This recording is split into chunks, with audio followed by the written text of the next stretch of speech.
Hello and welcome to the part 2 of the sewing of my 17th century kirtle. Today we are going to achieve somewhat of a dream of mine, finishing the green kirtle. But before we are there, there's still some things left to do. And now I hope you've seen my first part in this two-parted series of my green kirtle, which is the third part of this is a bit complicated, but anyway, I hope you've seen the first part where I made the bodice for this, and now it's time to do everything else. So let's roll the intro. Hello, my name is Elin Abrahamsson, dedicated history nerd and interested in recreating clothing from the past. In this little mini-series, I'm going to try to create something I've dreamt of for a long time, namely nothing less than a 17th century ensemble, completely hand-sewn and based on contemporary sources from the time, all recorded and in 4 parts. Welcome to a 17th century attire, part 3.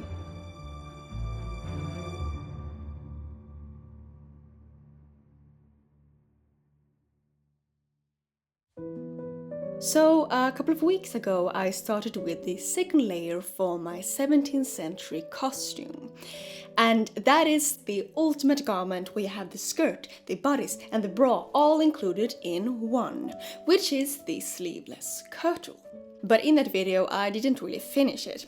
I did a whole lot of research, I drafted a pattern, I cut out the pieces in a beautiful green fabric, and then I sewed it all together and added some linen as a lining so that I had almost a functional bodice.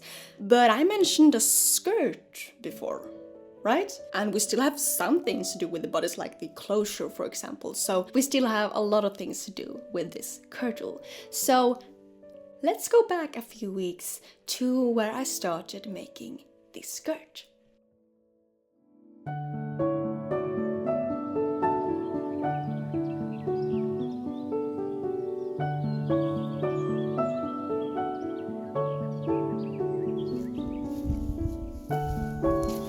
Good morning, good morning on you.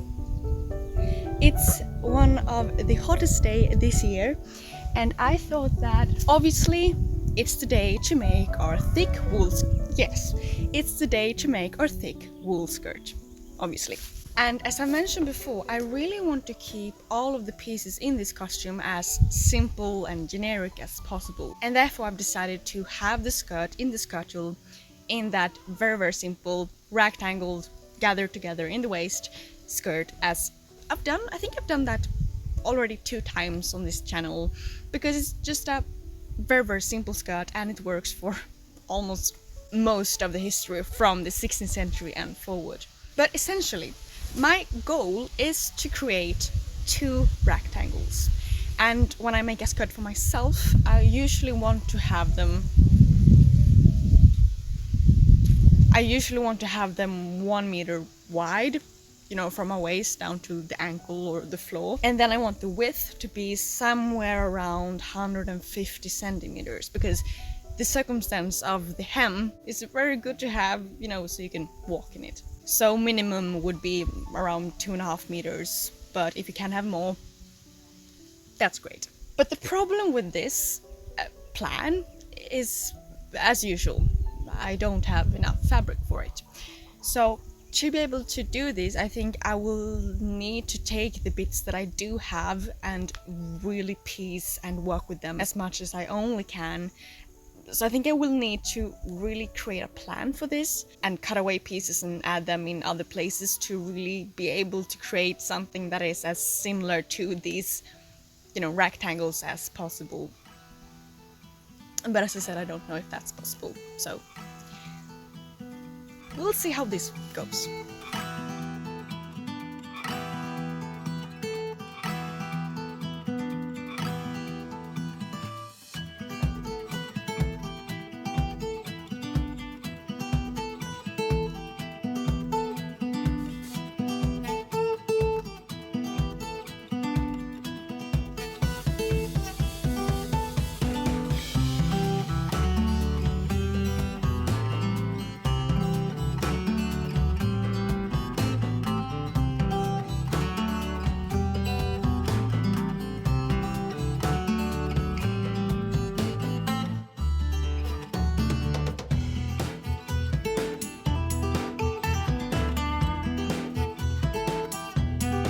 Okay, so now we finally have those two big rectangles. And if you would have enough fabric, this wouldn't even be a step in itself, but it was for me. But I figured out, so yeah, good for me. But obviously we don't have a skirt yet. And to be able to have a skirt, you know how to make a skirt. I've sewn it 1,000 times on this channel. We're basically just going to sew it into a tube and then pleat it into the width of our waist, which is going to be, you know, the waist part. The thing is, now we're going to decide how to gather that fabric together into the waist. Namely, decide the pleating. How the 17th century kirtles were pleated, I don't really know. I've tried to look into contemporary materials, but you know, it's very hard to see in paintings, for example, what they have used. But I've looked into those few originals from the time that we have left, but the thing is, those most often are like court gowns, but those seem to have cartridge pleating. But as I said, that's a very different type of clothing compared to what I am making right now, so if cartridge pleating was the thing that they used, I don't know.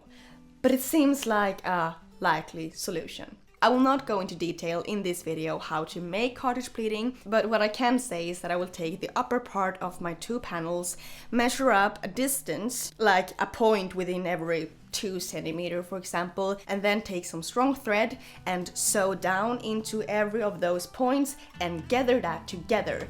And that's basically the whole thing.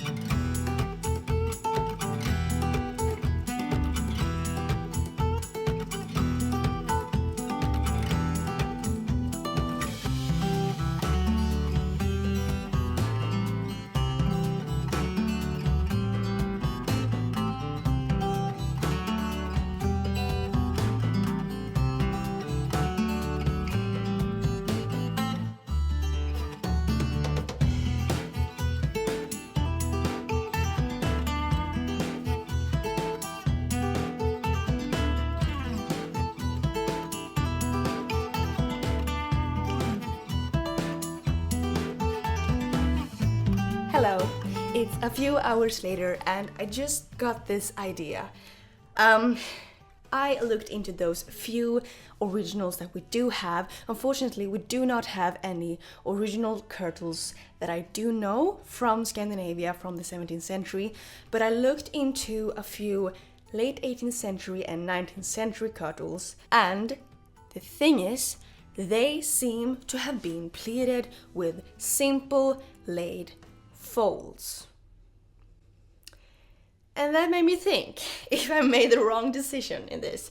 But it would be a shame because I really like the cartridge pleating that I've already done and I don't want to redo it. But then I saw another kirtle that had cartridge pleating in the back and simple laid pleats in the front. And that caught really my attention because wouldn't it be so fun to have two types of pleating in the same kirtle, right? Because then I could try both of them and have both of them. If one of them are wrong, then I had the other one, so why not try this? I thought it would be fun anyway. So I'm just going to fetch my front piece, which I haven't done yet, and if you maybe saw me doing something strange before with a grey wool fabric, that was something that I haven't mentioned yet, and it's basically something that's called a saving piece.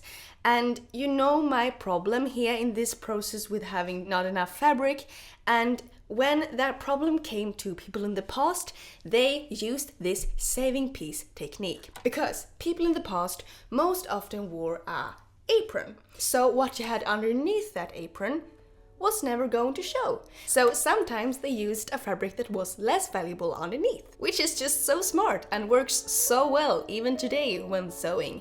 So if you have the same problem, I would really much recommend that. But yes, let's go and pleat some more.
Okay, so I actually got some exciting mail today, and if I'm not wrong, yeah, it is some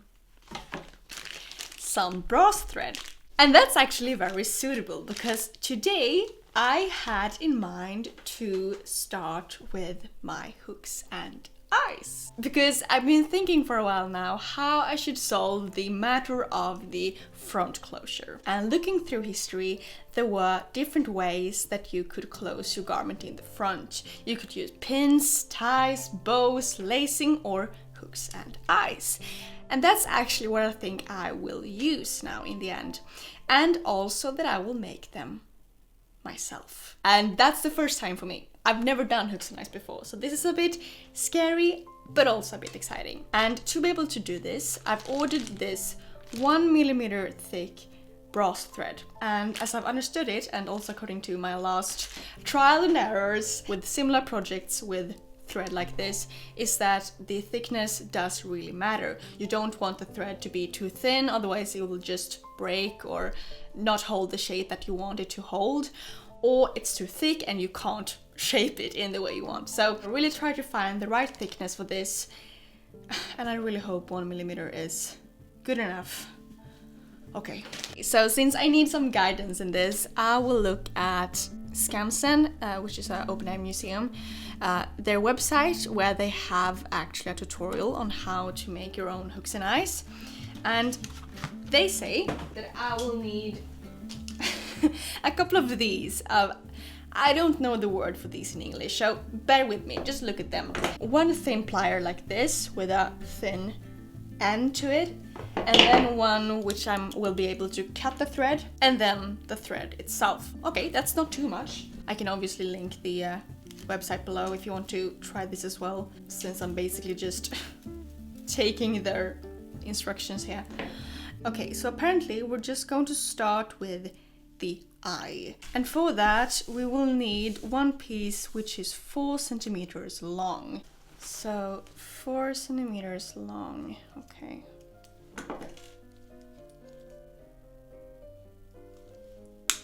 And then it seems like we're going to take this thinner plier and then take the outer ends of this brass piece and shape them into small loops. Okay, small loops. Okay, it seems like it's a combination of both pulling and pressing this together. Yeah, I think I have one loop. One ugly little loop. Okay, and now we're just going to do a second one. This was much fillier than I ever expected it to be. Okay, it looks like a mini Viking ship with those both loops. So let's go to the next step. And now we're going to take this plier again and pull both ends towards each other so that they meet. Okay. Okay, I see already now, I haven't pulled it together in the bottom here, but I think you can see it even from here that this is way too big for my taste at least. It might work if you want to make something a bit more sturdy and a bit more rough than I plan to do. So I'm actually going to cut this down. I think I could just do that here. Boop.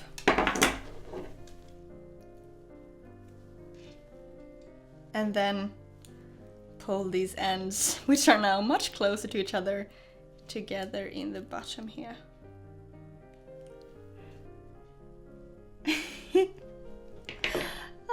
Okay, now it's much smaller and I actually think it's very cute.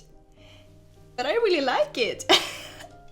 And it wasn't difficult at all. Okay, so the first eye is done, and I think before we do the other ones, we should try the hooks as well. So for the hook, we're going to start with a piece that is 6 centimeters long, but maybe I will make mine a bit smaller now because my eye is also smaller. 5.5 perhaps. And now we're going to make the loops in the same way as before. Okay. It's not difficult this far, at least. But I feel like this brass wire was very good to work with.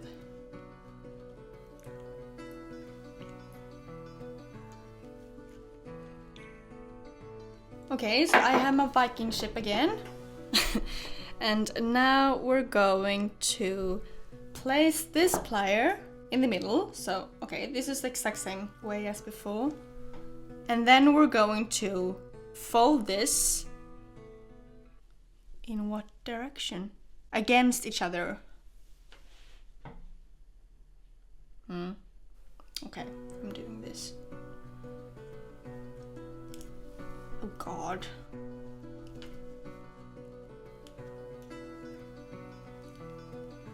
When we have these parallel to each other, we're going to do the last fold. So place our plier here and then fold this over.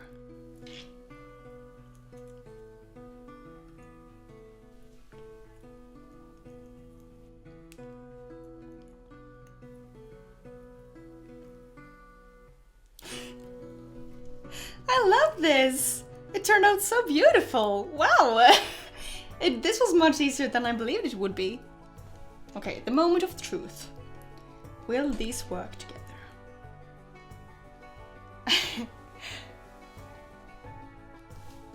Okay, I learned to do hooks and eyes today. Not too bad at all, actually. Now I only need to make like 20 or 25 more of these.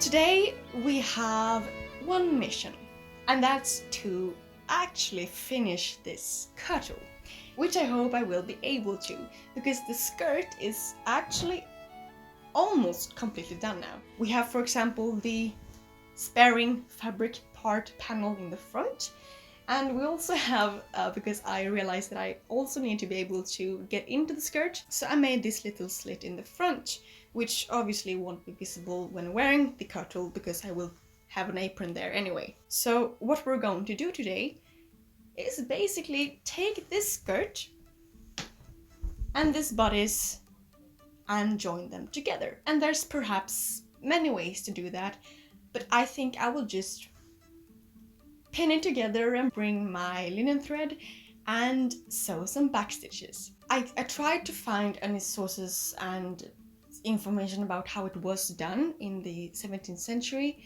but couldn't really find any. So I looked at how I did my 19th century dress, where I also joined a bodice and a skirt, and it was just joined with back stitches. So I think that's maybe the most likely solution. So yeah, let's do that.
Okay, so the skirt is now assembled to the bodice, and I tried it on with the bodice attached to it, and I actually think it looks very great. So now I'm just going to take the lining and the outer layer and fold them to another and secure them with some whip stitches, because that's the way I've understood that they did.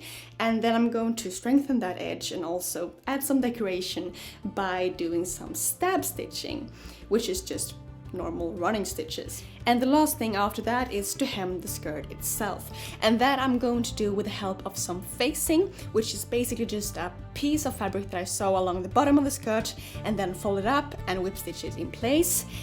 If that's entirely historically accurate, I don't really know, but I've seen it in later periods and it wouldn't be that strange to see it here as well. And then the last thing is just to add my homemade hooks and eyes, and then we're done!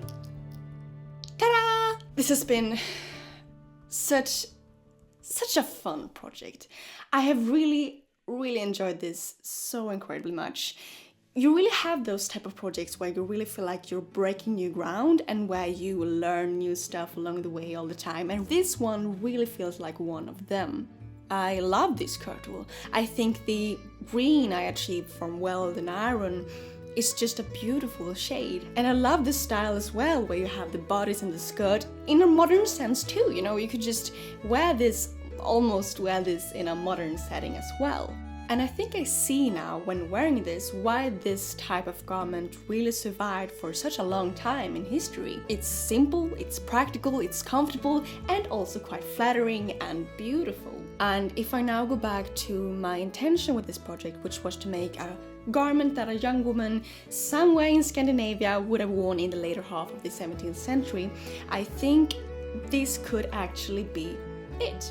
And the best thing is that you could just, with some small changes, wear this to the 16th century too. You could wear it as a fall costume, and you could even wear it in a modern setting too. I mean, why not a summer dress in this? Maybe I will make a summer dress out of this pattern too. Upcoming video maybe. But yeah, in a 17th century setting, I think this is just the perfect base layer. And you know, you can wear it with a jacket, maybe a skirt, or why not a beautiful cap? Because that is exactly what we see in the 17th century depictions, that the women are wearing something on their heads.